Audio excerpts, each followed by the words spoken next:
Hello, my dear students. I miss you so much, as we have promised you that we're going to create slideshow for you and upload it on the channel. Please use it and carefully, and you should have the book and the recordings. And also post the link of the videos for you in order to listen to the recording. But make sure that you have the book and the videos of the recording. Today, as you know, we're studying family friends in this video. And it's what is really clear that we stop at chapter 10. We finished the extensive readings at school, and today we're going to start with Around the World. Chapter 10. Please go to the book, open chapter 10, and watch the video in the same time. So once you start from each unit, you're going to have the story of the children. A new story of the children, DSD Club children. I mean Finn, Tom, Ed, Kate. This time I'm gonna give you some hints about the story and prepare a bunch of questions for you. So, here's the story. What is the story about? Is that the story is about like the children. They're going to attend another competition, unlike the other competition, which was about the about the invention, which was about the invention. This time they're going to attend a sand sculpture at the competition. They're going to see amazing sculptures like elephant, horse, and car, which were made of sand. And they were really happy because they were meeting each other. They were supposed to meet over there, and they seems like the banner. There is a poster at the sand near the beach, and it's written in French. And the children, they don't know, but they don't know the meaning of it. And they ask Tom, because Tom looks like smarter than the other children, and he's bilingual. He speaks two languages well. He knows French and English and a little bit of German. And he explained that word means horse in English. And then by the end of the story, actually they've noticed something moving under the water, which was shark. So my dear students, so you're going to look at these questions. Why is the DSD club at the beach? When and where the children supposed to meet? Who is bilingual in the DSD club? What is the official language of Canada? Is Tom able to speak more than 2 languages? What did they see in the water? After you look at these questions, you're going to listen to the recording, the audio, and I upload the link of that video as well, and look at your book and try to answer these questions. Once if you are able to answer these questions, it means you understand the story. And then please don't skip these notes. After all of it, after you finish this, you're going to do the exercise 3, page 98, class book and miss. And then let's move to, we've got a list of vocabulary in this slide. We've got accent, bilingual, dialect, fluent, mother language, multilingual, native speaker, official language. And we have the definition of each word in the book, but I'm going to explain it in detail in order to become more clear for you. Accent is a way of pronouncing a word that connects to that person who lives from that place. For example, you have a beautiful British accent. You've got an American accent. While bilingual means someone who speaks 2 languages very well. For example, you are bilingual, you know Kurdish and English. Dialect is a form of language. It's somehow close to accent, but it's different. Dialect is a form of language that related to a specific place in that place, but still related to the main language. For example, we're speaking Kurdish Soran, yes, our mother language, but we have a Haurami dialect, which is totally different in terms of grammar, in terms of spoken words. They're all different, totally different. So that's Haurami. We've got Haurami dialect, Sorani dialect. Okay, so fluent is an adjective. When you say you are fluent, your English is fluent, it means you speak English very well and perfect. Your English is really fluent. Okay, mother language, it's the first language that we learn when we were born, the first language. Our mother language is Kurdish. Multilinguals. Someone is multilingual. It means that person knows more than 2 languages. Like if you know Arabic, English, Persian, or French, if you know all of them, well, it means you are multilingual. Native speaker. Native speaker means you're gonna learn the language of that place that you're living. For example, your first language is not, which is not foreign to you. For example, we are a Kurdish native speaker, and our native language is Kurdish. While for a native English speaker, native language is gonna be English. Okay, it's not gonna be foreign. Okay, official language is the standard official language of that place that is used for communication, and the official language of that place of our city is Kurdish. The official language of UK is English. The official language of Spain is Spanish. Okay, the official language of India is English and Indian. So that's about the vocabularies. After you know the meaning of them, please try to know them and use them in your own context in order to control them, and use these words in the exercise, page 99. Okay. And then it's time to move to working with words. We've studied and done this activity many times. This time we're going to make some verbs into noun, change them into a noun, or sometimes adjective into a noun, by adding the suffix ERY. We'll make that word into a noun. For example, cook, cookery. Adding ERY is going to be a noun. Deliver, delivery. Deliver is a verb, delivery is a noun. Discover, discovery. Bake, bakery. Nurse, nursery. One note, one big note that you have to be careful about that. That's related more to spelling. It's ER or E. When the words, a words in ER, like deliver, the word ends in ER. You're going to only add Y. Delivery. Discover ends in ER, means discovery. How about if a word ends in E? Bake, you're going to add RY, bakery. Brave, bravery. Okay?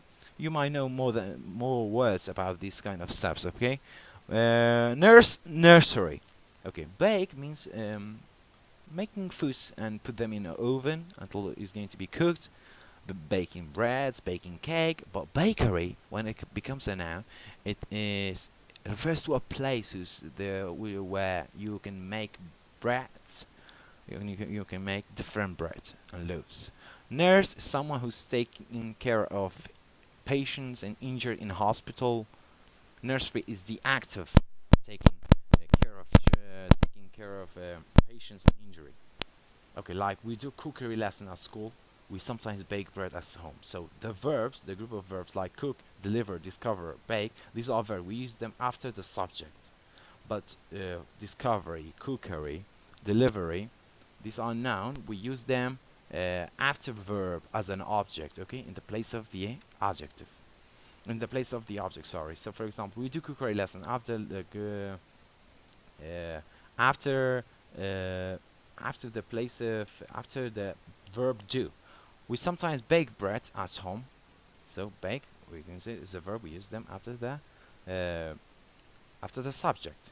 Please, after you know these, and the meaning of them, there's an exercise for you. Exercise 4, page 99. Please do that exercise. Class book.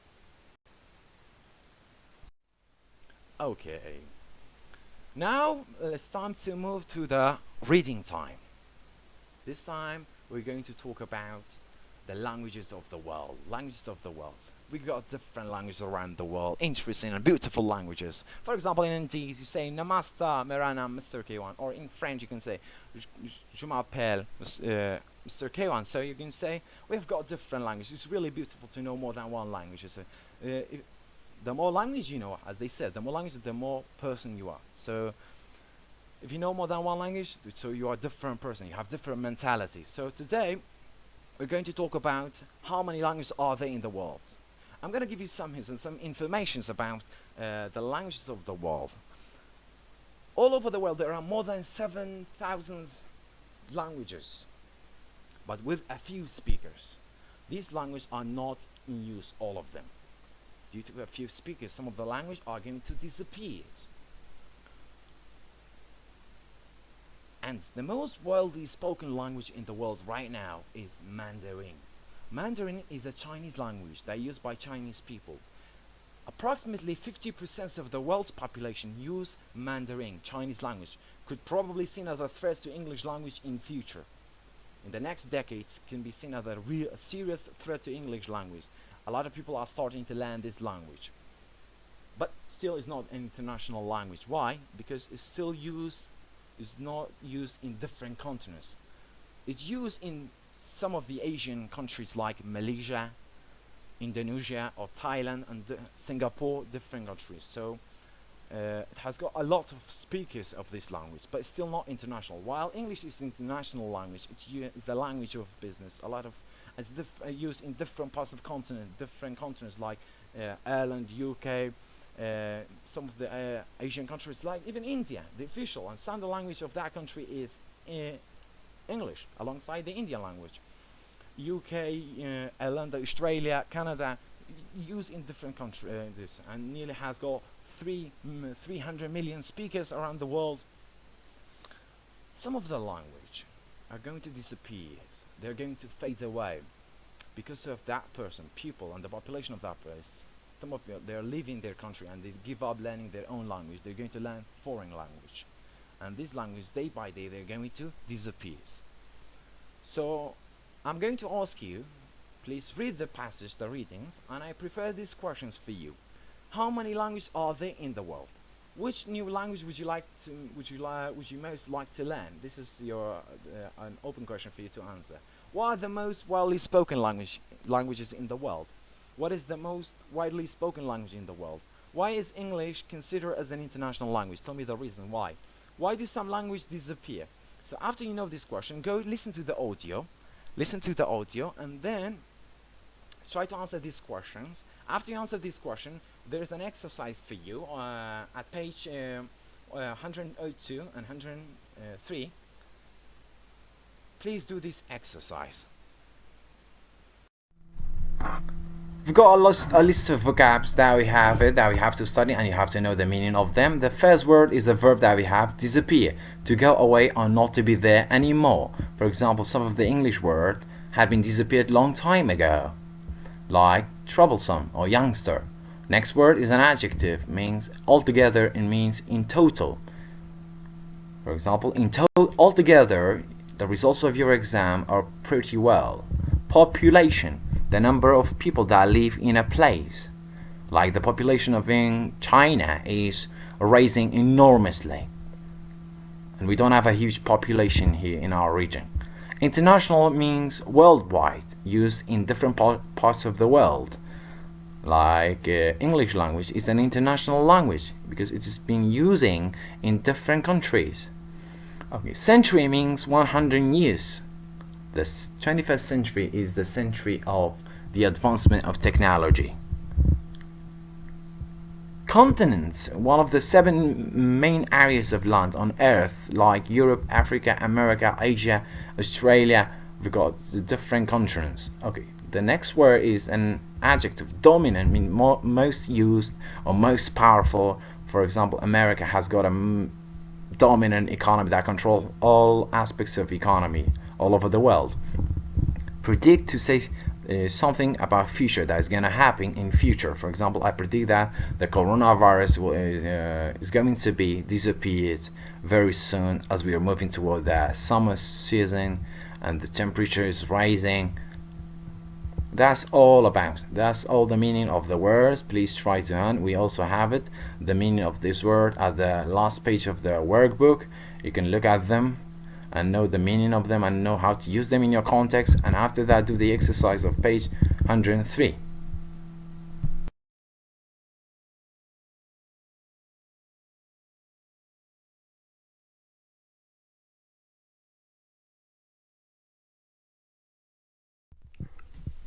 This is the last 2 pages of the unit 10. Have you noticed that we have a quiz at the end of the unit, and we have got a piece of writing. This time we're going to call this piece of writing an advert, an advertisement, or you can say. In advertisement, the first thing that you have to take some points into considerations. First thing you have to do is you have to write it down in points, in different points. And then you need to come up with a title that has got a different size, like Learn English in London. This is the title. And the title should have a bigger size, unlike the block where the other points that you actually wrote it down. And then it should have a different colors. Look, we have in white. So whenever you write something as a title or heading, it should be different in terms of color and title. Then you're going to write down your other points. In writing an adverb, you should use a persuasive language. What does persuasive language mean? A persuasive language means trying to convince the reader, to attract readers' attention to that thing that you want to write about. Because writing an advert is about make people interested in something. You're writing about something and you want to attract my attention to that things through using a persuasive language. And in that, in your adverb, you have to include a bunch of positive adjectives. Like if you notice that, look at this sentence: lessons are fun and lively. This is talking about learning English in London, the atmosphere of studying, the experience, and the teachers, the class, that how you're gonna study, you learn effectively. Fun and it's fun and lively. The course are interesting. You can use different adjectives like fabulous, interesting, mesmerizing, using different adjectives and use different points. And at the end, so you're gonna write down in points, different points. Look at the red points. You're gonna write different points, include different adjectives, positive adjectives, because you're trying to convince me. You're gonna write down an advert. Advert is just like a reclam, okay? You're gonna write it with different titles. For example, you're gonna write it down. How to learn English in KGS, okay? Congenius School. Different titles. That's your title, in different size and color. And then you're talking about your experience, how you're gonna learn. Talk about the experience of learning, the atmosphere, the teachers, the subject that they're using for, and using different adjectives. So try to write down a paragraph like this. This is all about. You're gonna do this exercise, please, below the image. It's all about how to write down. You just choose one of them, the one you like. It's about paragraph, but it's better for you to write down a paragraph like this. Learn English in KGS. It's really good, and to write about. It's a good topic to write about. And the other side, that we have the quiz. Starting with the first one, please. After that, you can write it down at home, okay? But I'm gonna do some of them for you. The first language you learned to speak as a child, what was that word that we studied? We explained the vocabulary. The word is mother language. Mother language is the language we have learned when we were born. It's first our language. Okay, the children look at the sculptures of two animals in the story. What animals are they? Of course, there were elephants, and they've seen elephants and horse. Change the word into a noun. Delivery. E-R-Y. We studied that one. Okay, this 4 is grammatical. So in order to know the answer of this question, grammatical question, you have to watch my next video. You have to watch the grammar video as well and know the grammatical rules, and then come back to do these quizzes. For example, I say I love football. He said that he said, this is, look, you have to, if you want to report a speech, you have to start with like this. He said that he loves or he loved football. Since we have present simple, so in reports you have to change it to what? Past simple. He loved football. Okay, next. 5. We watched a good film. We watched a good film. So you have to choose, and that you have to know the tense of the sentence that we have between the quotations, between 2 marks that we have. This is past simple. So they said that. You can say also that they said that they had watched a good film. So using past perfect. Okay, the boys bought ourselves or themselves in the cream. So this is about reflexive pronoun. You have to also watch the video that about the grammar, and then you know how to do it. The boys is plural, so plural we have got themselves. Okay, while ourselves is for we. What is the most widely spoken language in the world? Is Mandarin language, but it's not international language. Chinese language, I mean. The number of people that live in a place called population. Okay, choose the sentence for answer for a language. It's an interesting and exciting city. It's a busy and polluted city. Which one you use? We said positive adjective. So it's interesting and exciting city, not busy or polluting, because these are negative adjectives that make your paragraph look Boring and negative. Okay, the last one. For an adverb for a language, the school, the course starts in the summer. The course starts on 2nd August. So the course starts in the summer. That's all. Thank you very much for your listening.